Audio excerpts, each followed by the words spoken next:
और बीमारियां बनी, तो उसी को सुधारना है। आयुर्वेद शास्त्र में एक श्लोक है कि रोग होने का कारण क्या है? प्रज्ञा अपराध। आप जिस बिल्डिंग में रहते हो ना, उसका नाम है प्रज्ञा भवन। प्रज्ञा यानी शुद्ध बुद्धि, बुद्धि नहीं, शुद्ध बुद्धि। और प्रज्ञा अपराध यानी टेक्निकली किया हुआ गलती। तो वो टेक्निकली गलती क्या है? लौकी की सब्जी को कोफ्ता बना के खाना, स्वाद के लिए, कंफर्ट्स। तो कंफर्ट्स में जाएंगे, बीमारियां बढ़ेगी। अब आप क्या करोगे? उसका इलाज क्या करना है?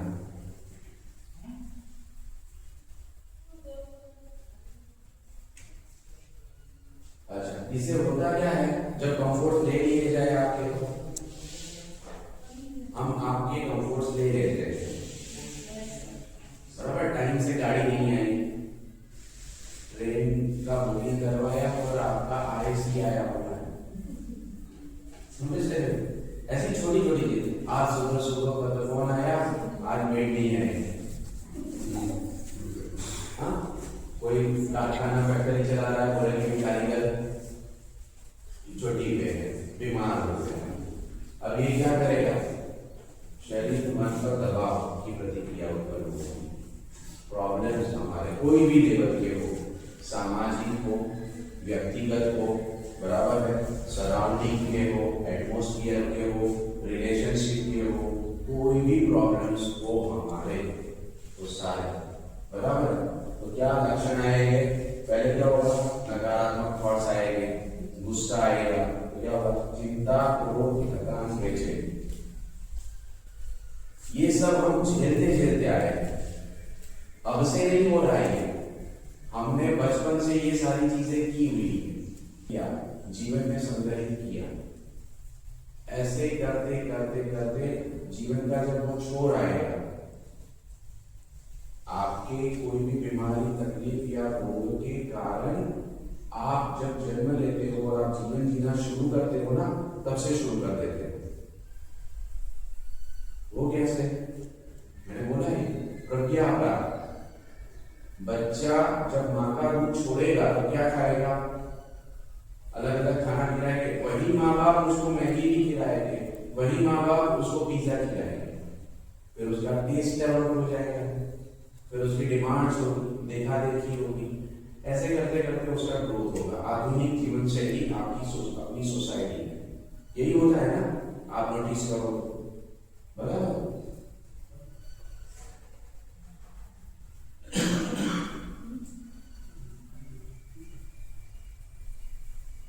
अब ये विचारों की इफेक्ट कहाँ आती है? बट अब मैं बोल रहा हूं कि भी तनाव आ रहा है, तनाव आ रहा है, वो तनाव ओरिजिनली सिस्टम पे काम कर रहा है। क्या लिखा हुआ है? फाइट और फ्लाइट, जो अर्जुन के साथ हुआ। अब वो बोलेगा कि मुझे युद्ध नहीं करना है, मैं सन्यासी बन जाता हूं, तो भगवान बोलेंगे तू सन्यासी भी बन गया, तभी तेरा स्वभाव जो है, क्षत्रिय धर्म का एक नेचर है उसका, बराबर है, तो वहां जाके नंगे कर देगा, अंदर में जाके करेगा तो सही, तो अपना स्वभाव एकदम से परिवर्तित नहीं करने वाला है। तो तुझे समझने की जरूरत है कि तेरी प्रॉब्लम आखिर में है क्या। तो वो प्रॉब्लम को समझ लेगा तो उसका हल निकलेगा। तो हम भी इस प्रॉब्लम को समझते हैं। हमारी जितनी भी सिस्टम बनी हुई है, एंडोक्राइन सिस्टम, यहाँ मन जो है वो क्या करेगा?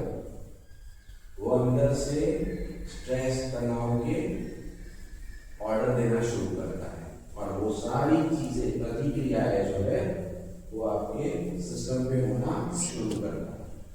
जब आप तनाव में होते हो तो क्या क्या होता है? आंखों पे असर होता है, कान पे असर होता है, लंग्स पे असर होता है। हमें बहुत तनाव लगेगा तो क्या करें? ब्रीदिंग फास्ट हो जाएगी, बराबर है, हार्ट बीट बढ़ जाएगी, बराबर है, मसल्स जो होते हैं उसमें टेंस डेवलप होना शुरू करता है, डाइजेशन वीक हो जाता है, जो तनाव से गुजरते हैं उसकी भूख कम हो जाती है। माता जी, शांति देवी, मुझे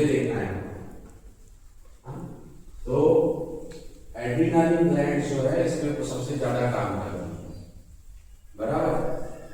कि वो क्या करता है, ब्रेन ऑर्डर देगा कि भाई तनाव है, स्ट्रेस है, एड्रेनालिन ग्लैंड जो है वो कुछ प्रकार के हार्मोन्स को सिक्रीट करेगी और उसके बनते एक सिस्टमैटिक साइकिल बनेगी बॉडी के, बराबर। वो क्या होता है,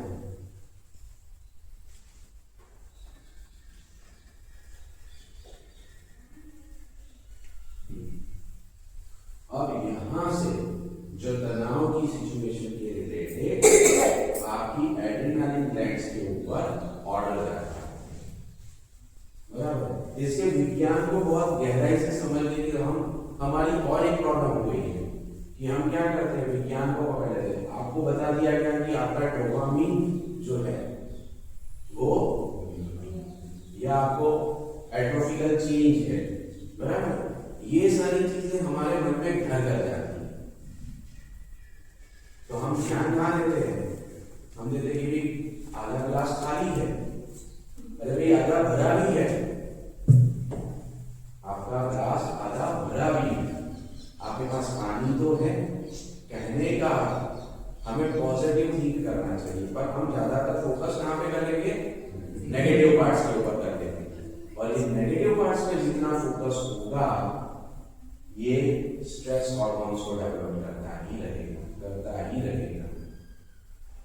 तो जब तक विचारों में परिवर्तन नहीं आएगा, हमारी सोच नहीं बदलेगी, हमारी कोई भी बीमारी, मैं आज जो बता रहा हूं ना वो सिर्फ आपके पॉइंट ऑफ व्यू से, आपकी बीमारी के कारण से नहीं बता रहा हूं।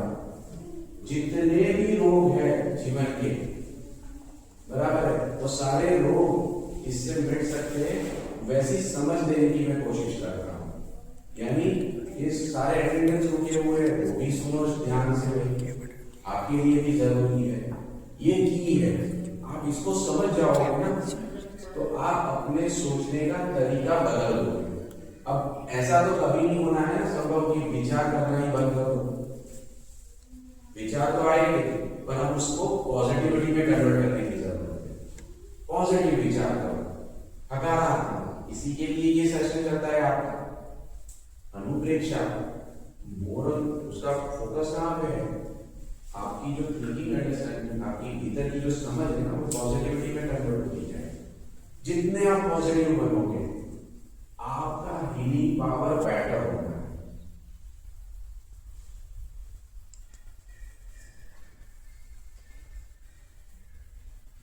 यही जैसे कि तनावग्रस्त अवस्था जो है ना, जो पहले मैंने अगले चित्र में बताया, वही इट इज कॉल्ड सिंपैथेटिक। आपकी ऑटोनोमस नर्वस सिस्टम का एक रिएक्शन है। आप में कोई भी भय आया, कोई भी चिंता हुई, कोई भी तनाव हुआ, ये सारी चीजें बचपन से चल ही रही थी, हर एक व्यक्ति में हो रही है, बराबर है। फिर उसका रिवर्सल प्रोसीजर होता है। बॉडी ने ये भी किया हुआ है, भगवान ने हमको दोनों चीज दी हुई है, बराबर है। तो ये क्या करेगा, पैरासिम्पैथेटिक सिस्टम वापस उसको नॉर्मलाइज लेकर जाएगा, और इसी का आधार जो है वो है आपका अनुलोम विलोम प्राणायाम। कोई भी प्राणायाम। अच्छा, फिर ऐसे पकड़ मत देना कि अनुलोम विलोम नहीं किया तो मेरे से नहीं होगा। चाहे आप भ्रामरी प्राणायाम करोगे, आप दीर्घ श्वास करोगे, बराबर, ये सारी चीजें क्या करेगी, आपकी सिंपैथेटिक में से आपको पैरासिम्पैथेटिक में ले आएगा। किसी व्यक्ति को गुस्सा आया तो हम क्या बोलेंगे, बहुत आग बबूला हो रहा है, क्या बोलेंगे, अरे भाई शांत हो जाओ, थोड़ी गहरी सांस ले। सिंपल, उसको कोई बैठ के प्राणायाम नहीं करवाना है, but take a deep breath, एक गहरी सांस लो, धीरे धीरे छोड़ो। आपकी सिस्टम जो है, आपका मन जो है, आपके विचार जो है ना, वो शांत होना शुरू करेंगे। तो योग क्या है, मन के प्रबंधन की टेक्नोलॉजी है। प्राणायाम जो है ना वो बहुत की रोल है, उसका बहुत ही महत्व रखता है। तो इसीलिए कंटिन्यूसली 3 बार 4 बार जो आपके सेशन हो रहे हैं ना, वो उतना फोकस इसीलिए हम लोग करवा रहे हैं। कोई बोलेगा कि मेरे को तो ये बीमारी नहीं है, कल एक लड़की आई थी, एक बराबर उदाहरण देगा। अब कोई परिस्थिति है, बाहर गांव से मतलब कनाडा से आई, प्रॉब्लम है, तो वो भी जुड़ी थी आप लोगों के साथ और वो करना ही चाह रही थी, पर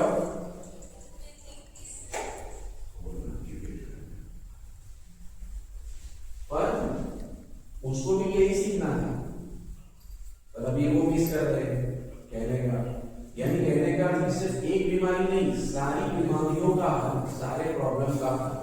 और मैं बोलता हूँ फिजिकल बीमारी नहीं है, आपको अपने ऑफिस में अच्छा एडमिनिस्ट्रेशन करना है ना, तब भी ये सीखना जरूरी है। अगर इसको सीखोगे तो आप सारे हल निकाल दोगे, इवन रिलेशनशिप में भी फायदा मिलेगा, बराबर। अब देखो,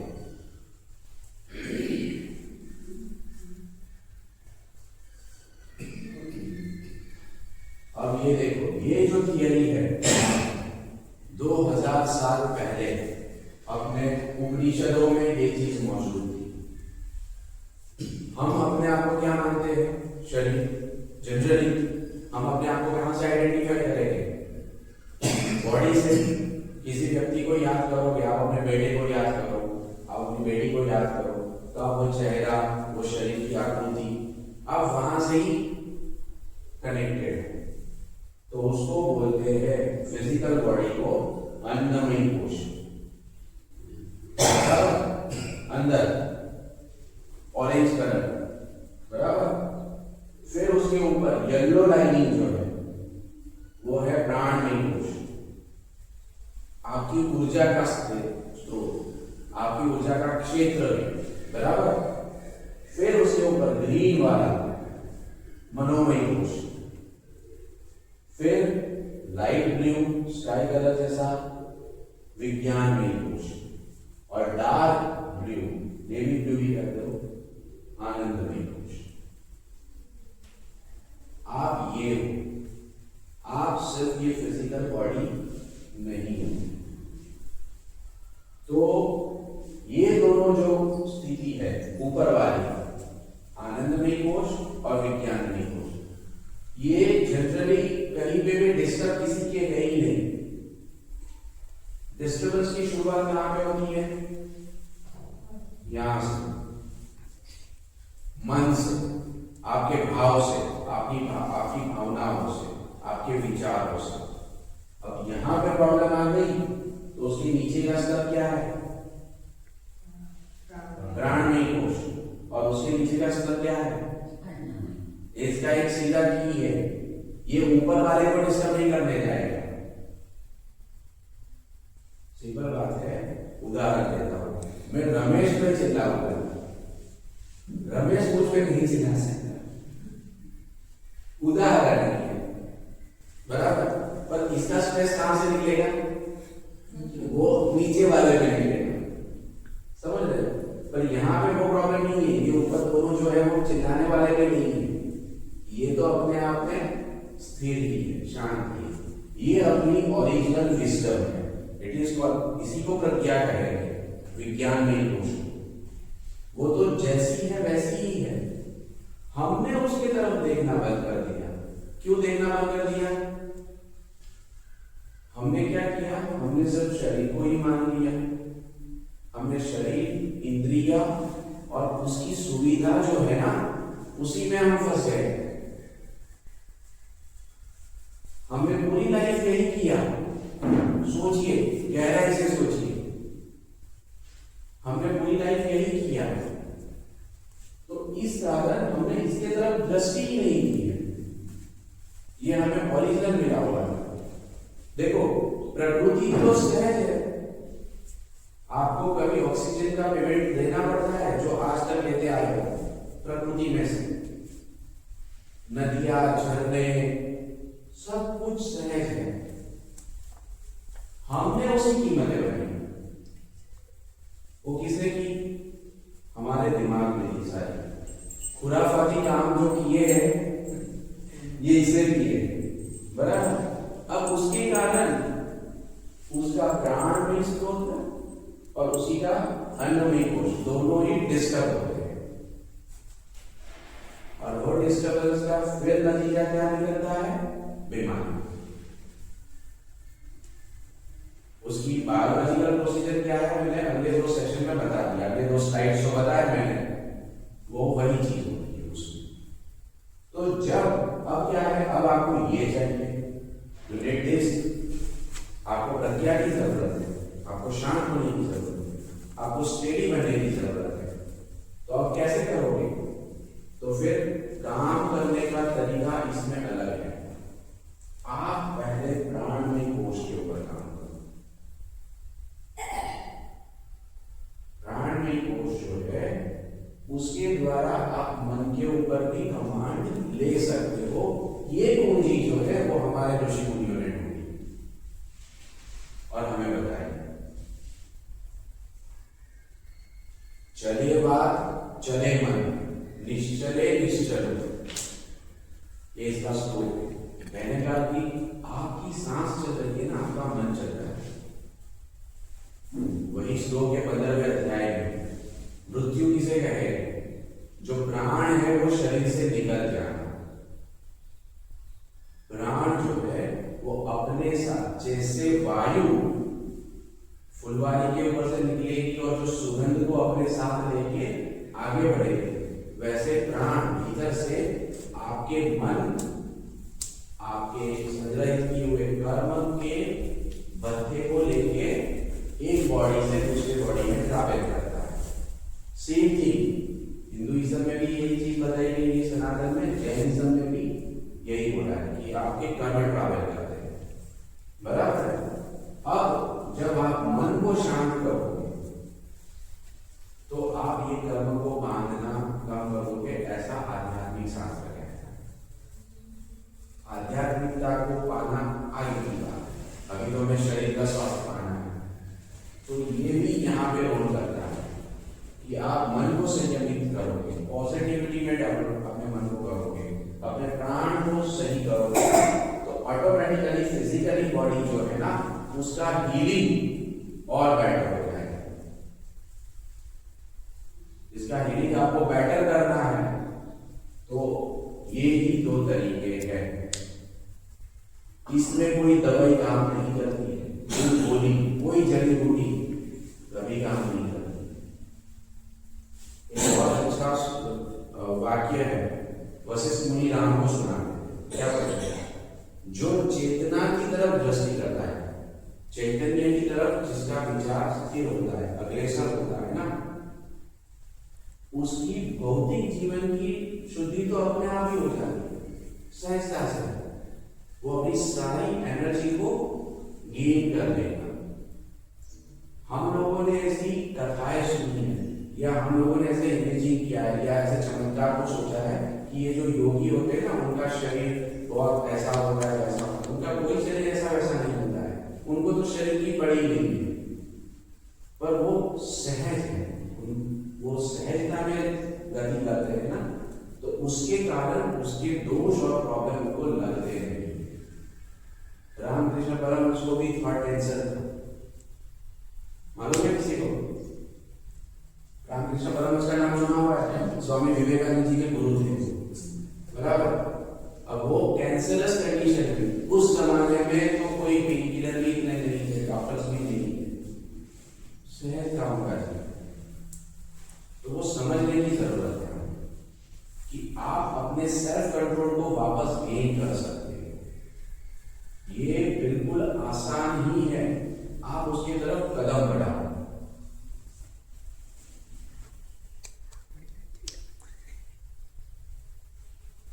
अब आप बोलोगे कि सर आप सारी थियरी बता रहे हो, हाँ एक मिनट, थियरी बता रहे हो, व्हाट इज द एविडेंस? आप सब तो विज्ञान के जमाने के लोग हो, विज्ञान को मानते हो, तो ये जो है इंडियन जर्नल ऑफ योगा के ऊपर, साइकोलॉजी एंड योगा के ऊपर रिसर्च हुआ है। क्या रिसर्च हुआ है? 2013 में, उसके पेपर की कॉपी में बता रहा हूँ। क्या है इसमें? ग्रे मैटर में वृद्धि होती है, न्यूरोप्लास्टिसिटी डेवलप हो रही है। कब? 6 महीने तक लगातार योग अभ्यास करने से क्या हुआ? ग्रे मैटर में वृद्धि हुई। क्या होता है ये ग्रे मैटर?